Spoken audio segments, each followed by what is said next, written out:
Hello everyone, আসসালামু আলাইকুম। কেমন আছেন সবাই? আশা করি সবাই ভালো আছেন। সকাল সকাল আমাদের বার্জিকারগুলোকে আজকের নাস্তায় যেটা আমরা দিচ্ছি সেটা হচ্ছে লেটুস পাতা। ওরা কিন্তু খুব মজা করে লেটুস পাতাটা খায়, দেখেন। সো আপনারা চেষ্টা করবেন যে প্রত্যেক দিন নতুন নতুন টাইপের খাবার তাদেরকে দেওয়ার জন্য। পাশাপাশি তো আপনার সিড মিক্স আর পানি তো থাকবেই। আর পানিটা চেষ্টা করবেন একদম ফ্রেশ পানি দেওয়ার জন্য প্রত্যেক দিন। আর হালকা কুসুম গরম পানি দিবেন যদি শীতকাল হয়ে থাকে, আর গরমকাল হলে নর্মাল পানি দিবেন, কোনো সমস্যা নেই। যেহেতু সৌদি আরবে ঠান্ডা পড়তেছে, আমি রাত্রেবেলা পাখিগুলোকে ঢেকে রাখি, দেখে নিচে কাপড় আছে, এবং সকালবেলা সরায় দিই। ওরা যে খাবারটা দিয়ে রাখছে আজকে আশা করি খুব ভালোভাবে খাবে, এবং ওরা কিন্তু খুব ভালো সাইন শো করতেছে ব্রিডিংয়ের। এটা কিন্তু বলা যায় ফার্স্ট স্টেপ ব্রিডিংয়ের, একজন আরেকজনকে খাবার খাইয়ে দিচ্ছে। সো দেখা যাক আমরা কবে নাগাদ তাদের থেকে ব্রিডিং পাই। আর আপনারা সবাই একটু দোয়া করবেন তাদের জন্য।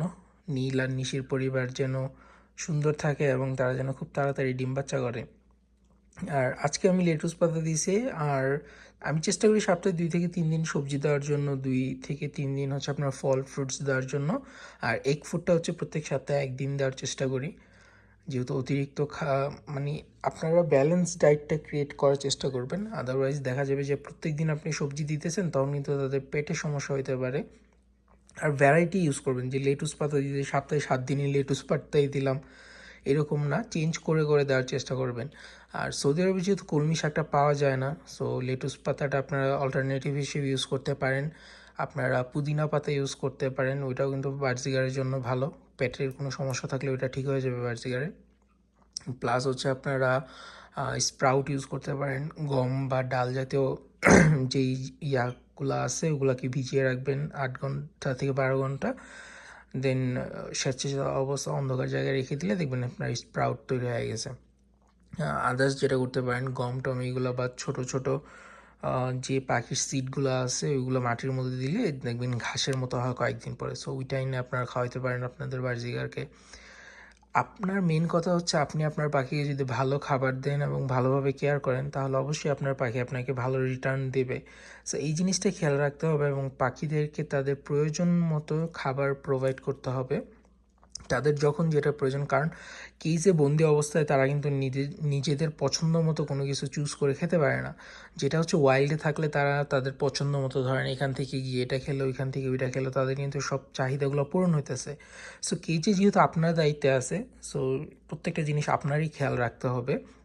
আর আপনি যদি তাদেরকে ভালো সার্ভিস দিতে পারেন, তারা অবশ্যই আপনাকে ভালো সার্ভিস দিবে, এবং আপনার যেটা আপনি যেটা পাইলে খুশি হবেন তারা কিন্তু সেরকমই করবে। আর ওরা কিন্তু খুবই ফ্রেন্ডলি একটা বার্ড। আপনি যদি প্রতিনিয়ত ওদের সাথে আধা ঘন্টা সময় দেন, কথা বলেন, খাবার খাওয়ান, তাহলে কিন্তু দেখবেন আস্তে আস্তে ওরা আপনার টিম হয়ে গেছে।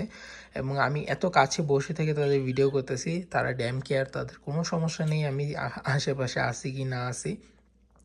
সো আপনার পাখির সাথে আপনার বন্ডিং বাড়াইতে হবে, তাহলে কিন্তু আপনার যে পাখির পালার যে হবিটা, ওইটার প্রকৃত সুখ এবং শান্তি বা এক্সাইটমেন্টটা কিন্তু আপনি তখনই পাবেন যখন আপনার পাখি আপনার সাথে ইন্টারেক্ট করবে।